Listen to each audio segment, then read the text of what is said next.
Hey, what's up, guys? It's Teacher Dal, and we are back with another lesson on the pronoun reference, specifically focusing on the consistency of pronouns in sentences and paragraphs. But before that, let's have a review on your personal pronouns. So first, we have the first person, second person, and third person. First person is speaking about oneself, second person speaking to the reader or listener, and the third person speaking about someone or something else. And let's take a look at some examples. Okay, so first person under singular, I, me, and second person, you, third person, she, her, he, him, and it. For the plural in first person, we, us, second person, you, third person, they, and them. Now, these are only few of our pronouns. We also have the reflexive pronouns as well as the possessive pronouns. So when we speak about the reflexive pronouns, of course, they are myself, yourself, herself, and themselves, himself, all of those pronouns with selves or self. And possessive pronouns, of course, showing possession, mine, yours, theirs, hers, his. Okay, so we are done with the review on personal pronouns. Let us proceed to our main lesson. Consistency of pronouns in a sentence or paragraph. Now, let's take a look at this example. The man was advised to see your doctor, so we must always seek medical help. Now, as we can see, there are inconsistencies with the pronouns used in this sentence. So let us take into account that this sentence should be in the third person. So if it is in the third person, the sentence should go like this. The man was advised to see his doctor, so he must always seek medical help. Notice that we have changed your to his and we to he. So in this sentence that we had edited, the man was advised to see his doctor, so he must always seek medical help. Now, this sentence is now consistent in the third person. Next example. We have here consistency of pronouns in a sentence or paragraph. Culture's perspective of space can be defined based on the degree of our contact.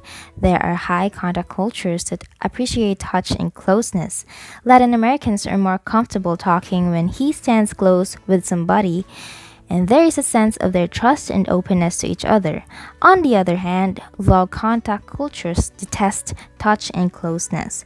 These cultures are individualistic, that his privacy is of high importance. The evident example is the American culture. Americans maintain a significant distance when you talk with somebody. Touch is considered an invasion of his privacy. As we can see, this paragraph should be in third person again. So we have to edit some of the pronouns that are not consistent in the third person point of view. So in the first sentence, we have there the degree of our contact. The degree of our contact, so that should be changed.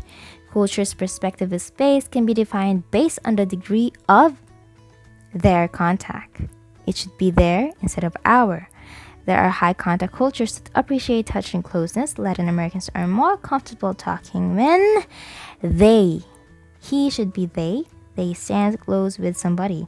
There is a sense of their trust and openness to each other. On the other hand, low contact cultures detest touch and closeness. These cultures are individualistic, that their privacy is of high importance. The evident example is the American culture. Americans maintain a significant distance when they talk with somebody. Touching is considered an invasion of their privacy. So let's take a look at those pronouns that we had changed. There you go. So there, they, there, they, there. So all of the pronouns in this sentence, in this paragraph, are all consistent under the third person. So for you to try, let's have this. Okay, so this was the activity that I have required for my students. So if you're not that busy, you can try this at home. So please pause the video and later on check whether you got it right. And here are the answers. Learning something new can be a scary experience. One of the hardest things I've ever had to do was learn how to swim. I was always afraid of the water, but I decided that swimming was an important skill that I should learn. I also thought it would be a good exercise and help me, or the answer could also be myself, to become physically stronger. What I didn't realize was that learning to swim would also make me a more confident person. New situations always make me a bit nervous, and my first swimming lesson was no exception. After I changed into my bathing suit in the locker room, I stood timidly by the side of the pool, waiting for the teacher and the other students to show up. After a couple of minutes, the teacher came over. She smiled and introduced herself, and 2 more students joined us. Although they were both older than me, they didn't seem to be embarrassed about not knowing how to swim. I began to feel more at ease. So that's it for our lesson for today. Again, that is your pronoun reference, specifically under pronoun consistency.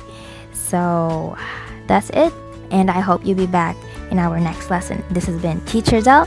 Bye! Alright, shout out to grade 10 section Shakespeare of Aklan Valley High School, especially to my student Nino Marcelia. Please continue to be a very good student of mine and keep on listening attentively during my class.